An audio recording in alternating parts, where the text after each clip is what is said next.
They told her the rifle was obsolete, a museum piece, a relic from a war that ended before she was born.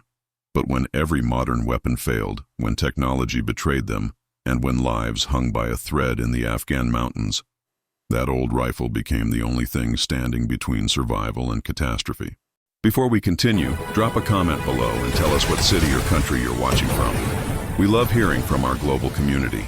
The desert wind carried dust through the open bay doors of Kandahar Airfield's armory. Sergeant First Class Maya Reeves stood alone in the dim light, her calloused fingers tracing the worn wood stock of an M1 Garand rifle that had no business being there. At 29 years old, Maya had become something of a legend in the U.S. Army's sniper school community, not because she sought recognition, but because she couldn't help but excel. Born in a small town outside Billings, Montana, she grew up on her grandfather's ranch, where shooting wasn't a hobby, it was survival. Coyotes, wolves, and the occasional mountain lion meant you learned to shoot straight or you lost livestock. Her grandfather, Samuel Reeves, had been a marksman in World War II, storming the beaches of Normandy with nothing but courage and an M1 Garand rifle. That same rifle now rested in her hands. Maya's hazel eyes, sharp as broken glass and just as cutting, scanned every inch of the weapon. The metal was pitted with age, the wood stock darker where her grandfather's hands had gripped it for years. There were notches carved into the buttstock, barely visible. She'd asked him once what they meant. He'd simply said, "Reminders that every shot matters." She remembered the day he died. She was 19, about to start college on a volleyball scholarship. He'd called her to the barn, his breathing labored from the cancer eating through his lungs. With trembling hands, he'd given her the rifle. "This kept me alive when I was your age," he'd whispered. "Maybe one day, it'll do the same for you." She'd enlisted 3 weeks later. Now, 8 years into her military career, Maya stood as one of only 7 women to ever graduate from the U.S. Army's elite sniper school at Fort Benning. She was a designated marksman attached to the 75th Ranger Regiment, currently deployed on her 3rd tour in Afghanistan. Her kill record was classified, but her reputation was not.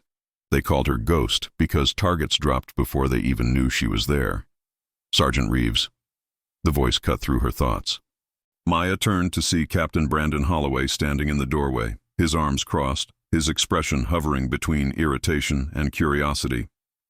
Holloway was old-school military, squared jaw, crew cut so tight you could bounce a quarter off his skull, and a chest full of medals that spoke to 20 years of service. He believed in protocol, hierarchy, and modern warfare technology above all else. He did not believe in nostalgia. "Sir?" Maya stood at attention, the M1 still cradled in her left arm. "What are you doing with that antique?" Holloway stepped inside, his boots echoing on the concrete floor. "It was my grandfather's, sir. I had it shipped here as a personal effect." Holloway's eyes narrowed. "This is a combat zone, Sergeant, not a military history museum. That rifle belongs in a display case, not in the hands of one of my best snipers. With respect, sir, I wasn't planning to take it on patrol. I just wanted what? To feel connected to the past?" Holloway's voice sharpened. "We have M110 SAS rifles, M2010 ESRs, and even the new MK22 Mod 0 platforms. Precision weapons with computer-assisted optics, suppressed firing systems, and magazine capacities that don't require you to reload after 8 rounds. That," he gestured at the Garand, "is a beautiful piece of history. But it's history. It belongs in the past." Maya's jaw tightened. She knew he was right from a tactical standpoint. The M1 Garand weighed nearly 10 pounds, fired a powerful but outdated 30-06 Springfield round, and had an infamous ping sound when the en-bloc clip ejected, a sound that reportedly gave away positions during World War II. Compared to modern sniper rifles with modular components, thermal scopes, and subsonic ammunition, it was primitive, but something in her gut told her to keep it close. "Understood, sir." Holloway studied her for a long moment, then sighed. "Reeves, you're one of the finest shooters I've ever worked with. Your last mission, taking out that HVT at 1,100 meters in a sandstorm, that was extraordinary. But sentiment will get you killed out here. Stay sharp. Stay modern." "Yes, sir." He turned to leave, then paused. "Brief in 20 minutes. We've got actionable intelligence on a high-value target operating in the Korengal Valley.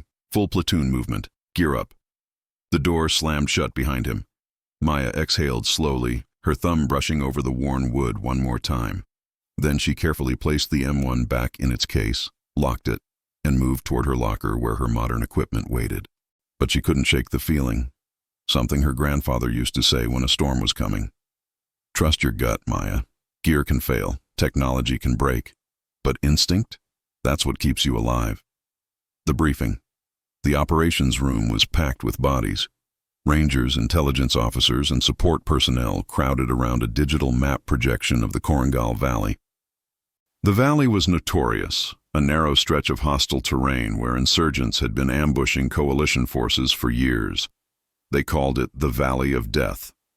Captain Holloway stood at the front, laser pointer in hand. "Listen up.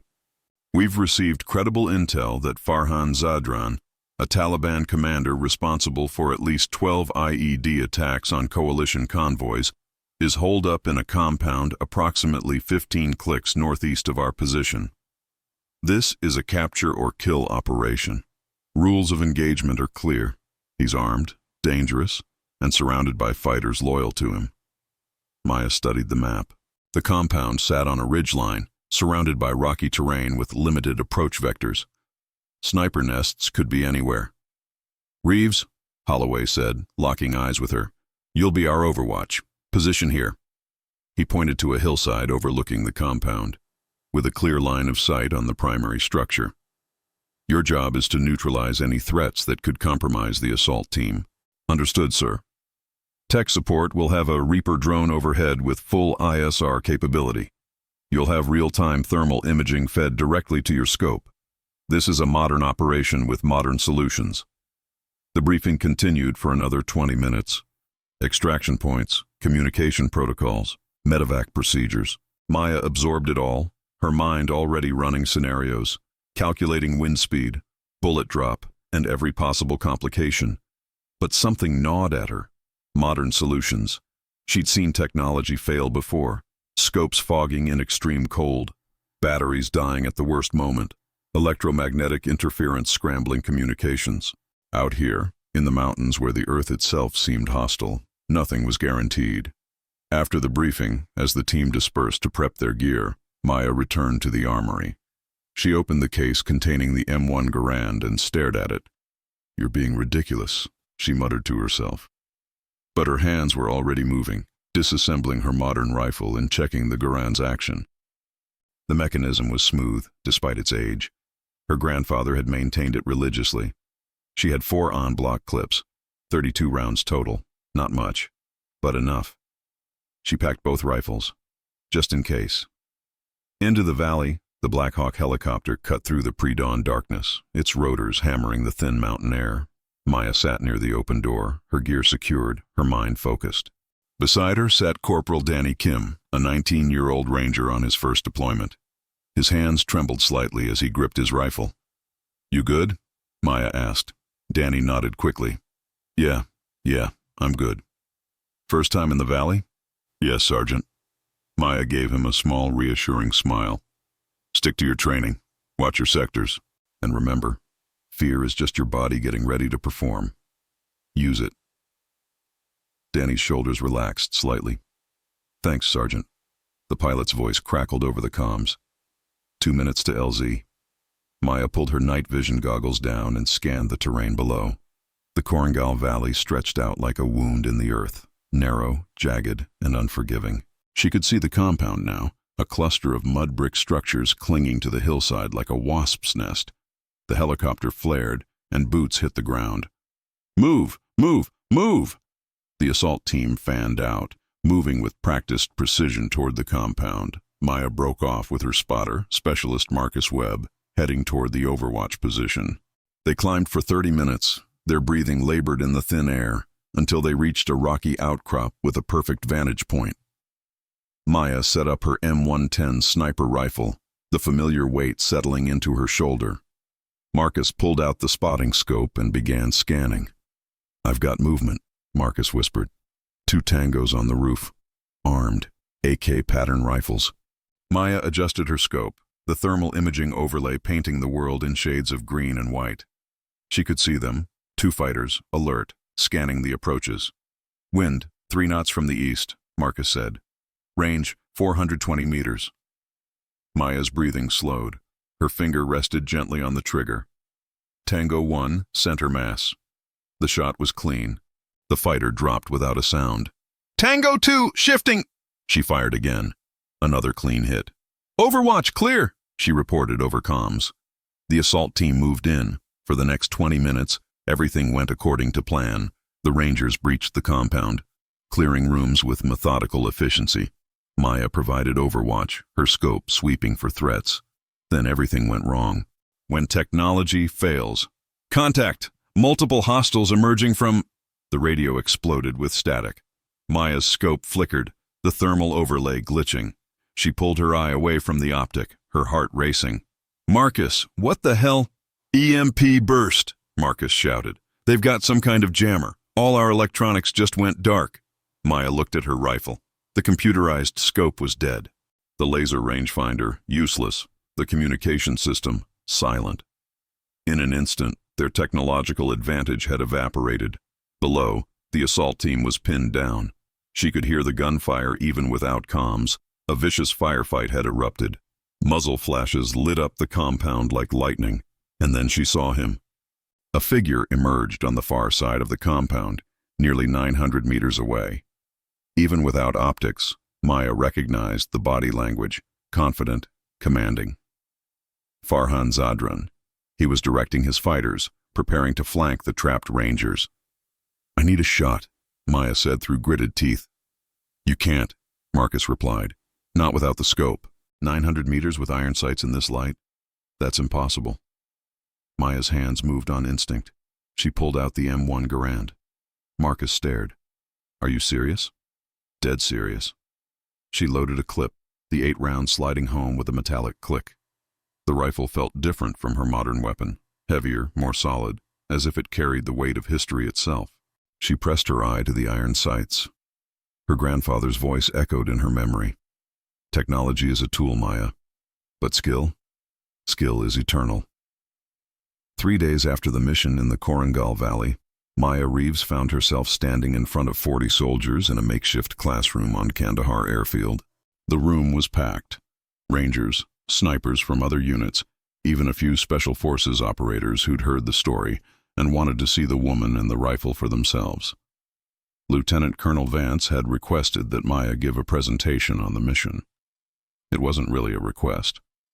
In the Army, when a superior officer suggests something, it's an order wrapped in polite language. The M1 Garand sat on a table in front of her, alongside her modern M110 sniper rifle. The contrast was stark, one sleek and tactical with composite materials and electronic optics, the other wooden and steel, a design from another era entirely. Captain Holloway stood at the back of the room, arms crossed, watching with an expression that mixed respect and curiosity. Beside him was Command Sergeant Major Robert Iron Davis, a legendary sniper instructor from Fort Benning who'd flown in specifically to hear Maya's account firsthand. Maya cleared her throat. She was far more comfortable behind a rifle than behind a podium. 3 days ago, my team and I were providing overwatch for a direct action mission targeting a high-value Taliban commander, she began, her voice steady despite her nerves.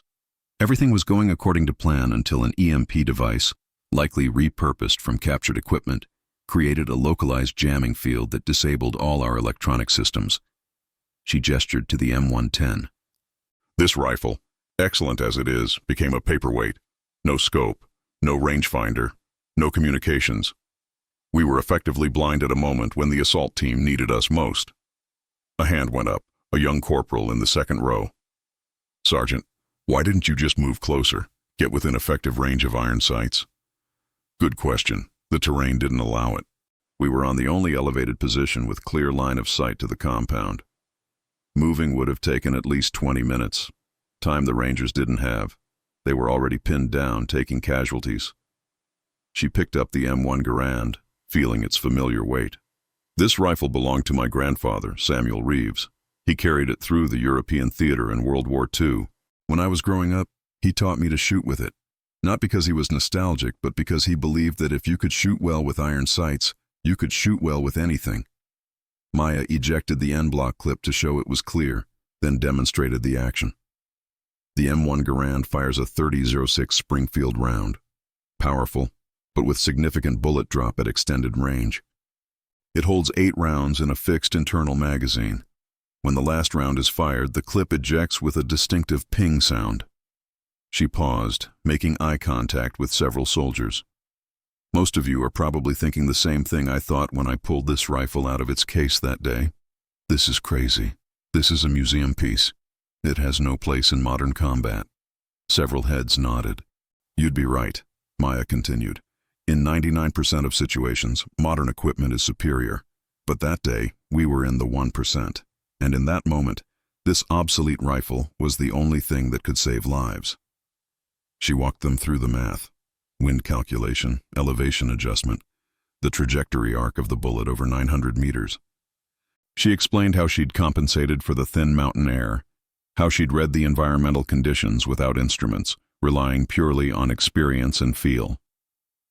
Command Sergeant Major Davis finally spoke up, his gravelly voice cutting through the room. Sergeant Reeves, I've been teaching snipers for 23 years. The shot you made, 900 meters with iron sights on a moving target in combat conditions, that's not just impressive. That's borderline impossible. Some people are saying you got lucky. The room went silent. Maya met his gaze steadily. With respect, Sergeant Major, luck is when preparation meets opportunity. My grandfather prepared me. The situation gave me the opportunity. But the fundamentals, breath control, trigger press, reading the environment, those are things that don't require electronics. They require skill. Davis's weathered face cracked into a rare smile. That's exactly what I wanted to hear. Because I'm recommending that this shot, and the principles behind it, be incorporated into the sniper school curriculum. We've become too dependent on technology. You just reminded us why the fundamentals matter. He stood and walked to the front of the room, standing beside Maya. How many of you have ever fired with iron sights at ranges beyond 300 meters? Only 3 hands went up out of 40 soldiers. That's a problem, Davis said bluntly. We're training a generation of snipers who can't function without batteries and computer chips. Sergeant Reeves just proved that's a critical vulnerability. He picked up the M1 Garand, examining it with an expert's eye. This rifle, this shot, this soldier, they represent something we've lost sight of.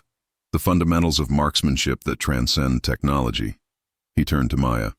I want you at Fort Benning next month, guest instructor slot. You're going to teach our students what your grandfather taught you.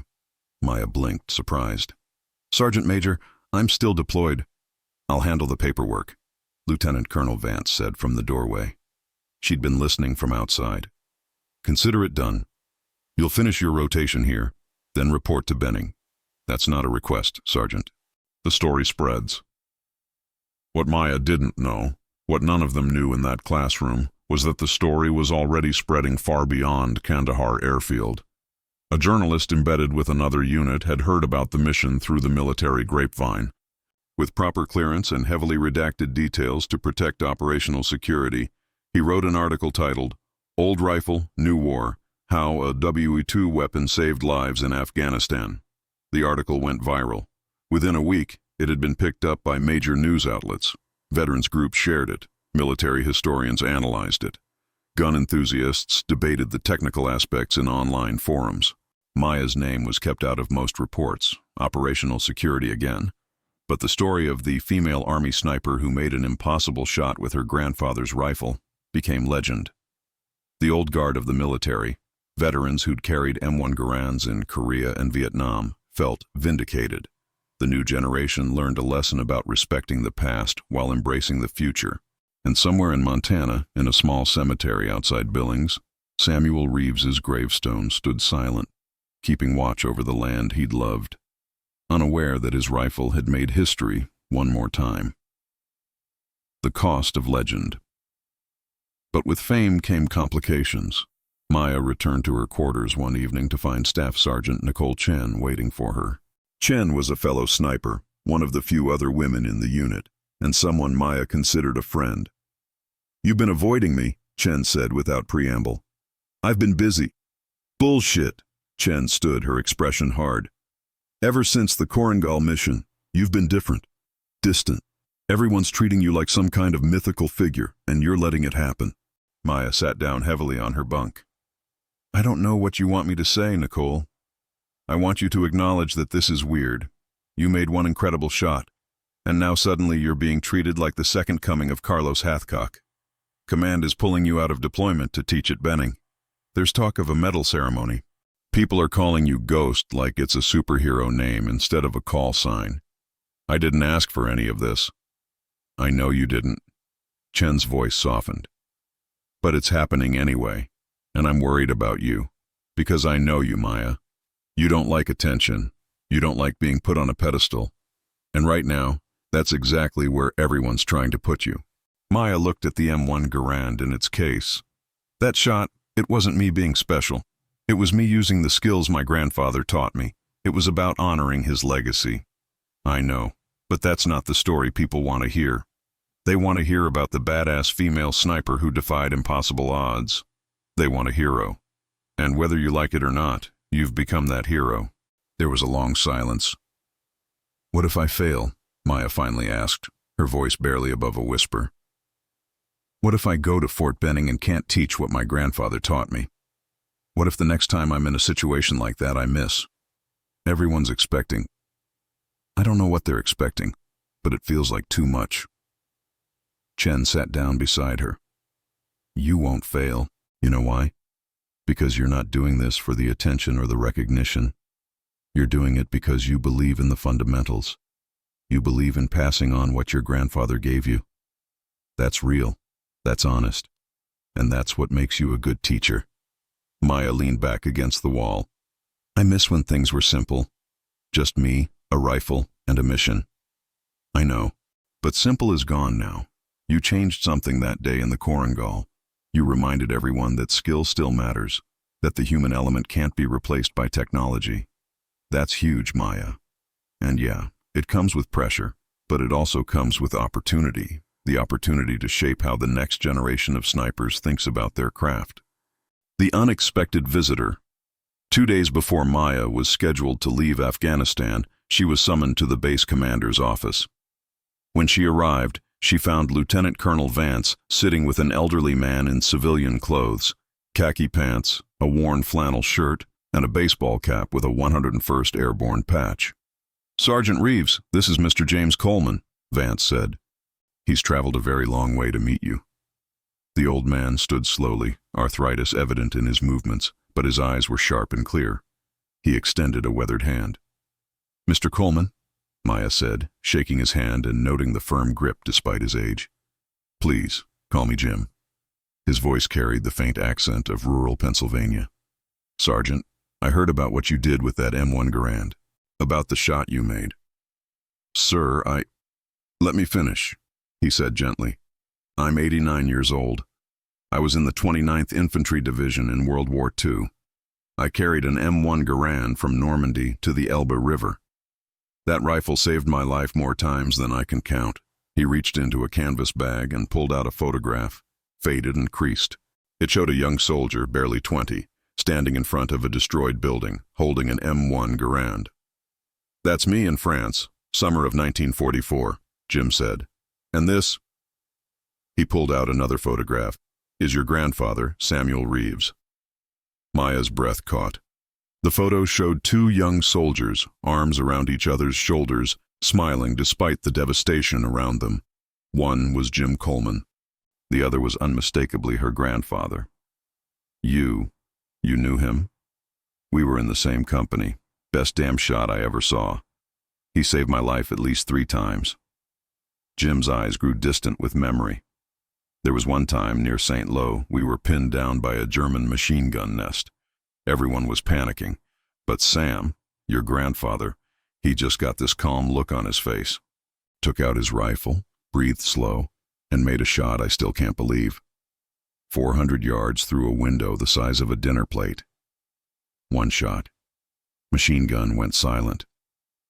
Tears formed in Maya's eyes. He never talked about the war much. Just taught me to shoot and told me stories about honor and duty. That was Sam. Never bragged, never boasted. just did what needed to be done. Jim reached into his bag again and pulled out a small, worn notebook. This was his. I've kept it for 70 years, hoping someday I could return it to his family. Maya took the notebook with trembling hands. Inside were handwritten notes in her grandfather's distinctive script, calculations, wind charts, observations about shooting positions and techniques. On the first page was an inscription: "To whoever carries this rifle after me, may your aim be true, your heart be brave, and your purpose be just. The rifle doesn't make the soldier makes the rifle." Samuel Reeves, 1944. "He wanted whoever inherited his rifle to have this too," Jim said. "I just never knew who that would be until I heard about you, about what you did in the Korengal Valley." He smiled, tears running down his weathered cheeks. "Sam would be so proud. Not because you made an impossible shot, but because you understood what he was trying to teach you. That skill and discipline and heart. Those things never become obsolete." Maya couldn't speak. She clutched the notebook to her chest, feeling the weight of legacy and love and loss all at once. Jim Coleman stepped forward and did something unexpected. He came to attention, despite his age and arthritis, and saluted her. "On behalf of your grandfather, on behalf of everyone who carried an M1 Garand into battle, thank you for honoring our legacy. Thank you for showing the world that what we learned still matters."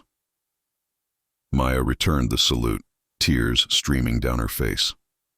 Lieutenant Colonel Vance quietly left the room, giving them privacy. For the next hour, Jim Coleman told Maya stories about her grandfather, stories of courage and fear, of brotherhood and sacrifice, of long nights in foxholes and the peculiar humor soldiers developed to survive war. He showed her more photographs, pointed out faces of men long dead, recounted moments both terrible and transcendent. And through it all, Maya understood that the shot she'd made in the Korengal Valley wasn't just about saving lives in the present. It was about honoring lives from the past. It was about connecting two wars, two generations, two soldiers who'd never met but shared the same values. When Jim finally stood to leave, he placed both hands on Maya's shoulders. "Your grandfather used to say something before every mission: make it count. That was his philosophy. Every shot, every moment, every breath, make it count." He smiled. "You did that, Sergeant. You made it count." The night before departure. Maya's last night in Afghanistan was quiet. She'd said her goodbyes to the team, packed her gear, and arranged for the M1 Garand to be shipped home through proper military channels. She sat outside her quarters, looking up at the stars, brilliant and clear in the desert sky, the same stars her grandfather must have seen in Europe 70 years ago. Danny Kim found her there, his arm still in a sling, but healing well. "Sergeant," he said, sitting down beside her without asking permission, "I wanted to thank you, before you leave." "For what, Danny?" "For saving my life. For showing me what a real soldier looks like." He paused, choosing his words carefully. "I was so scared during that mission. When the electronics died and everything went dark, I thought we were all going to die. And then I heard that shot. That one impossible shot. And I knew someone was watching over us, someone who knew what they were doing." Maya looked at him. "You know what I learned that day, Danny? It's okay to be scared. Fear means you understand the stakes. But you don't let fear make your decisions. You fall back on your training, on your fundamentals, on the things you know are true, even when everything else is uncertain. Is that what your grandfather taught you?"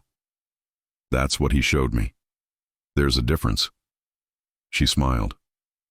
"Teaching is telling someone what to do. Showing them is proving it works." Danny nodded slowly. "When I get home, I'm going to tell my little sister about you. She's thinking about joining the army, but she's not sure she's tough enough. I'm going to tell her about the sniper who made an impossible shot with an old rifle and saved a whole platoon. Tell her something else too," Maya said. "Tell her that being tough isn't about being fearless. It's about being afraid and doing your duty anyway. It's about mastering your craft so well that when everything goes wrong, you can still perform. And tell her that she doesn't need to be like anyone else. She just needs to be the best version of herself." "Yes, Sergeant." They sat in comfortable silence, watching the stars wheel overhead. Two soldiers from different generations sharing a moment of peace before returning to a world that often had none. The Georgia sun beat down on the rifle range at Fort Benning with relentless intensity. Maya stood in front of 24 students, the newest class of Army Sniper School candidates. They were the best marksmen from infantry units across the service, carefully selected for this brutal 9-week course where the washout rate exceeded 50%. She was guest instructor for 2 weeks, brought in specifically to teach a module that Command Sergeant Major Davis had personally designed, Fundamentals over Technology, Iron Sight Marksmanship in Extremis. The students stared at her with a mixture of curiosity and skepticism. She was younger than most of them expected. Female, which some clearly hadn't anticipated, and she was holding an M1 Garand instead of a modern sniper rifle. "Good morning," Maya began, her voice carrying across the range. "My name is Sergeant First Class Maya Reeves. Some of you have probably heard stories about me. Some of those stories are exaggerated, some are true. Today, we're going to focus on something more important than stories. We're going to focus on fundamentals." She held up the M1 Garand. This rifle was designed in the 1930s and saw combat from 1941 to the Korean War. It's heavy, it's loud, and by modern standards, it's primitive. It has no scope, no computer assistance, no fancy gadgets, just iron sights, wood, and steel. A hand went up. A tall specialist with a Ranger tab on his shoulder. "Sergeant, no disrespect, but why are we learning about a rifle that hasn't been in military service for 60 years? We're training to use the most advanced sniper systems in the world." "Good question. What's your name, Specialist?" "Tavares, Sergeant." "Specialist Tavares, have you ever had a scope fail in the field?" "No, Sergeant." "Have you ever had batteries die at the wrong moment?" "No, Sergeant." "Have you ever been in a situation where electronic jamming made all your high-tech equipment useless?" Tavares hesitated. "No, Sergeant." "Then you're lucky, but luck runs out eventually. 3 months ago in Afghanistan, my team and I experienced exactly that situation. An EMP device took out every piece of electronic equipment we had. Our scopes died. Our communications died. Our laser rangefinders died.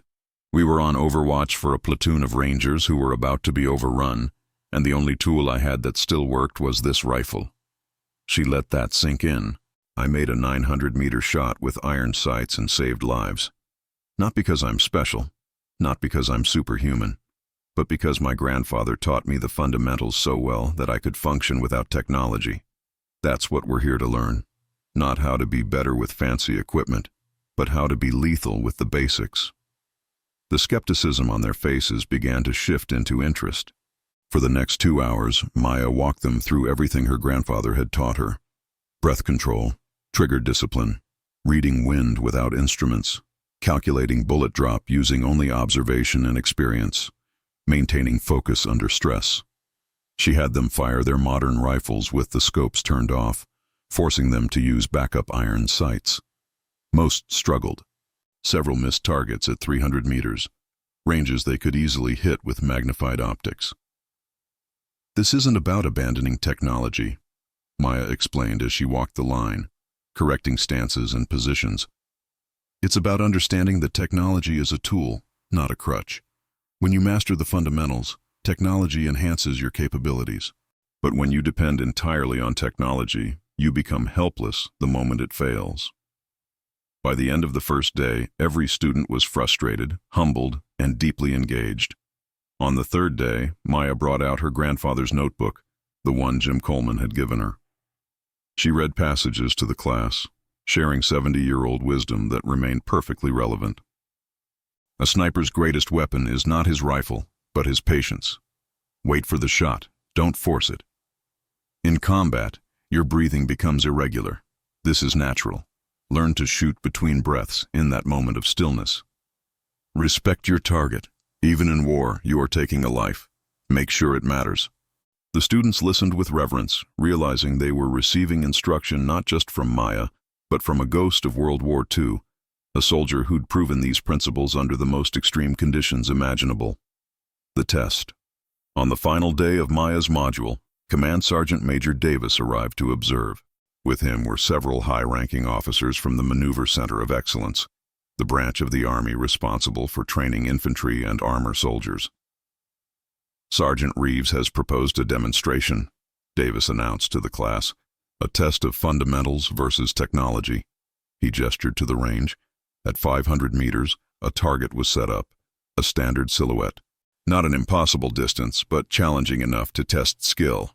We'll have 2 shooters, Davis continued, one using a modern sniper rifle with full electronic support, scope, rangefinder, ballistic computer, the other using Sergeant Reeves's M1 Garand with only iron sights. Both shooters will engage the target 3 times. We'll see which method is more effective. A lieutenant from the class volunteered to shoot the modern rifle. He was confident, skilled, one of the top performers in the course. Maya would shoot the M1 Garand. The lieutenant went first. He set up his position, using all the advanced equipment available. His first shot hit center mass. His second hit high chest. His third hit the shoulder. 3 hits out of 3 attempts. Excellent shooting. The class applauded. Then it was Maya's turn. She took her position, the old rifle settling into her shoulder with familiar comfort. The iron sights lined up on the distant target, just a dark shape in her vision, no magnification to bring it closer. She controlled her breathing. The first shot rang out. Center mass. She worked the action smoothly, the bolt cycling with mechanical precision. The second shot, upper chest. The third shot, dead center, almost exactly where the first had hit. 3 for 3. But that wasn't the real test. Now we simulate equipment failure, Davis said. He walked to the lieutenant and removed the scope from his rifle, leaving only backup iron sights. Engage the target again. The lieutenant tried. He was a good shooter, but without the scope he'd trained with, his shots went wide. 1 miss. 1 hit on the edge of the target. 1 hit low on the legs. Sergeant Reeves, Davis said. Same exercise, but I want you to imagine your weapon is damaged. You can't use the rear sight aperture, only the front sight post. Engage the target. It was a brutal challenge.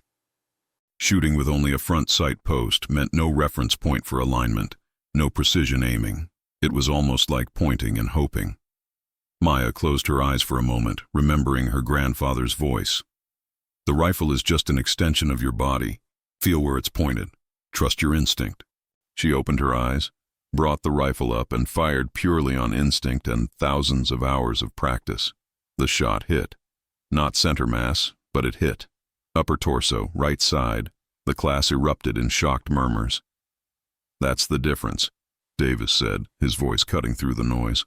Sergeant Reeves isn't a better shooter than you because she's magical. She's better because she's mastered fundamentals so completely that she can adapt to any situation. Technology failed the lieutenant, and his performance dropped significantly. Technology was never available to Sergeant Reeves, so she never depended on it. He turned to the class. This is the lesson. Master your tools, but never let your tools master you. Become so skilled in the basics that you're dangerous with anything, or with nothing. A letter home. That evening, Maya sat in her temporary quarters at Fort Benning and wrote a letter. Not an email, not a text, but a physical letter on paper, the old way. Dear Grandpa, I know you're gone, and you'll never read this, but I need to write it anyway. The rifle you gave me saved lives in Afghanistan. Not just because it still works after all these years, but because what you taught me with that rifle saved lives. You taught me to trust myself more than my equipment. You taught me that skill and discipline are eternal, even when technology fails. You taught me that every shot matters. They're calling me a hero. They're writing articles and giving me medals and asking me to teach. But I don't feel like a hero. I feel like your granddaughter, doing what you taught me to do. I met a man named Jim Coleman. He knew you in the war. He told me stories I'd never heard about your courage, your skill, your heart. He gave me your notebook, the one where you wrote down everything you'd learned about shooting. I've been reading it every night. It's like having you here with me. I'm teaching now, passing on what you gave me. I'm watching young soldiers struggle with the same lessons you taught me when I was 8 years old. And I'm seeing them grow, seeing them understand that there's something deeper than just pulling a trigger. You used to say, make it count. I'm trying, Grandpa. Every day, I'm trying to make it count. I miss you. I wish you could see what your rifle did, what your lessons accomplished. But somehow I think you know. Your legacy lives on, not just in me, but in everyone I teach, in every soldier who learns that fundamentals matter more than fancy equipment, in every sniper who makes an impossible shot because they mastered the basics. Thank you for everything you gave me. The rifle, the knowledge, the values, the love. I promise to keep making it count. Love always. Maya. She folded the letter carefully and placed it in an envelope addressed to her grandmother in Montana, asking her to read it at her grandfather's grave. 6 months later, Maya stood on a hillside in Montana, the cold wind biting at her face. Snow covered the ground, and the mountains rose in the distance, stark and beautiful. Behind her stood Command Sergeant Major Davis, Lieutenant Colonel Vance, who'd flown in specially, Captain Holloway, Danny Kim, now fully healed, Nicole Chen, and a dozen other soldiers whose lives Maya had touched in various ways. In front of her was a memorial, a bronze plaque mounted on a stone marker. It read, "In memory of Private First Class, Samuel Reeves, 29th Infantry Division, 1923-2016, make it count, and in honor of all who carried the M1 Garand, your lessons live on." Beside the memorial was a glass case containing an M1 Garand, not her grandfather's original, that stayed with Maya, but a restored rifle from the same era, donated by a veterans organization. This was the dedication of the Samuel Reeves Memorial Shooting Range, a new facility built adjacent to Fort Benning Sniper School. It would be used specifically for teaching iron sight fundamentals, ensuring that every sniper who passed through the school would learn the lessons Maya had learned from her grandfather. Maya stepped forward and placed a hand on the memorial stone. "Grandpa," she said softly, though loud enough for everyone to hear. "You taught me that shooting is about more than just hitting targets. It's about discipline, patience, respect, and honor. You taught me that technology is wonderful, but skill is eternal. You taught me to make every shot count." She paused, emotions threatening to overwhelm her. "This range will ensure that every soldier who becomes a sniper will learn those same lessons. They'll struggle with iron sights. They'll be frustrated by the lack of electronic assistance. And in that struggle, they'll become better soldiers. They'll become what you were, warriors who can adapt to anything because they've mastered the fundamentals." Davis stepped forward and placed a hand on her shoulder in silent support. "The rifle you carried through World War II saved lives in Afghanistan 70 years later," Maya continued. "Not because it's magical, but because the skills required to use it effectively are timeless.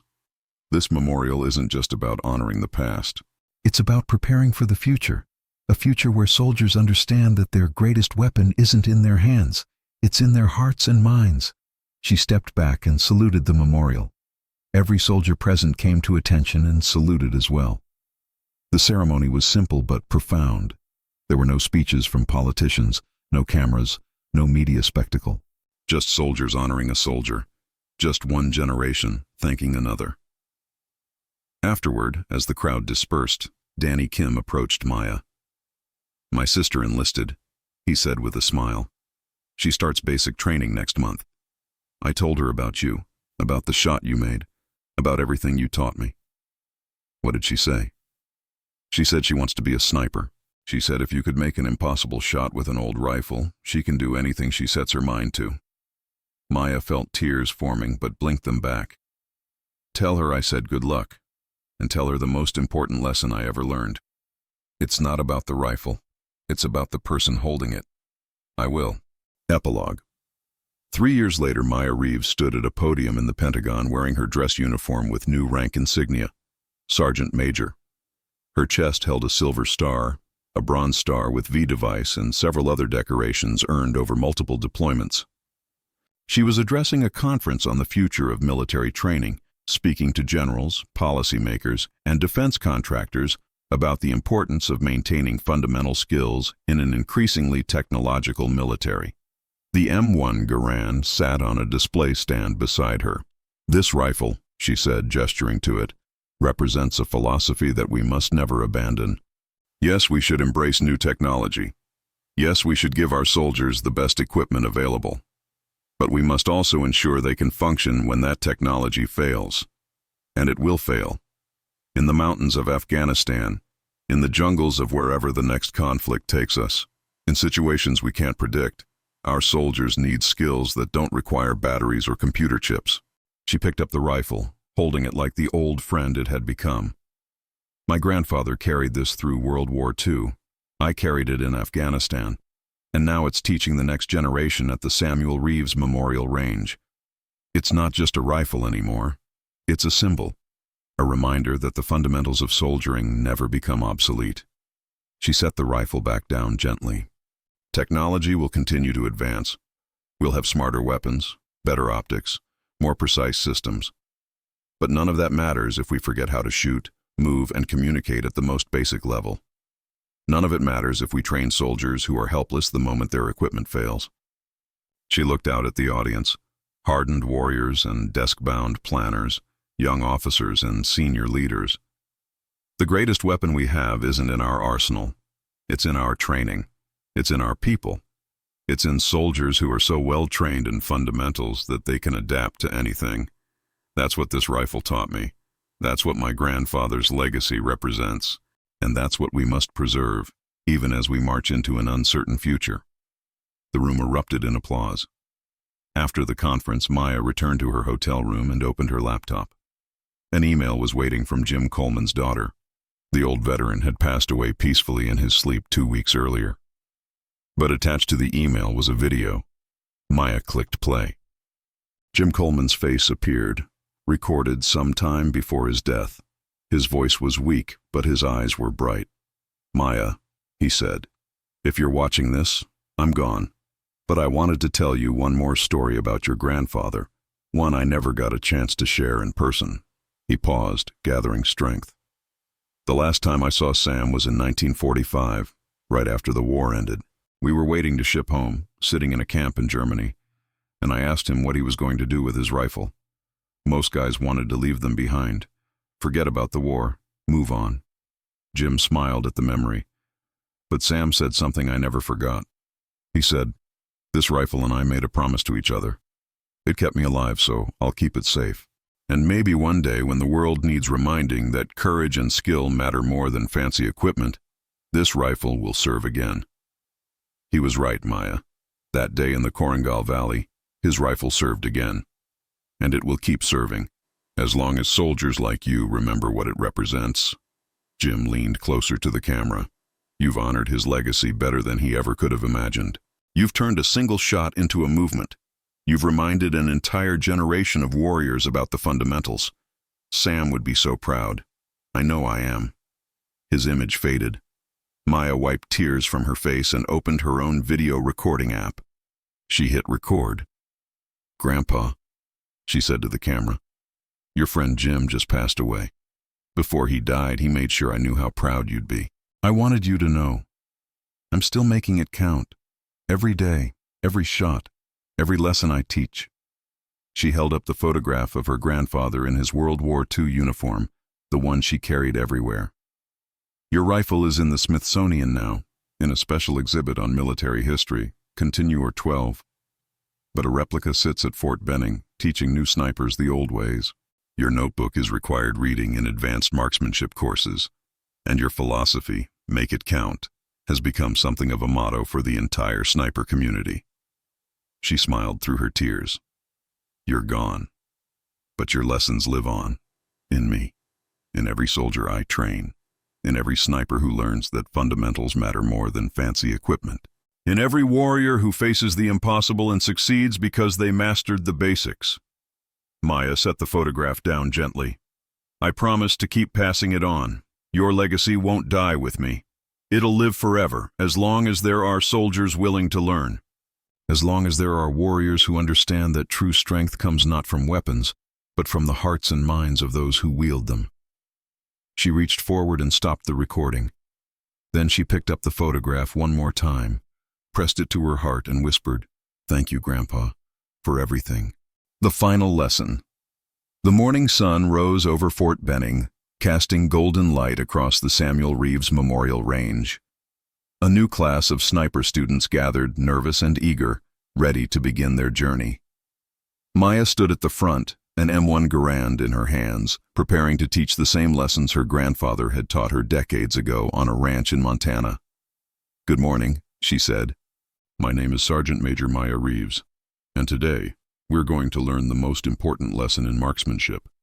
Technology fails, equipment breaks, but skill, real skill, mastered through discipline and practice, is eternal."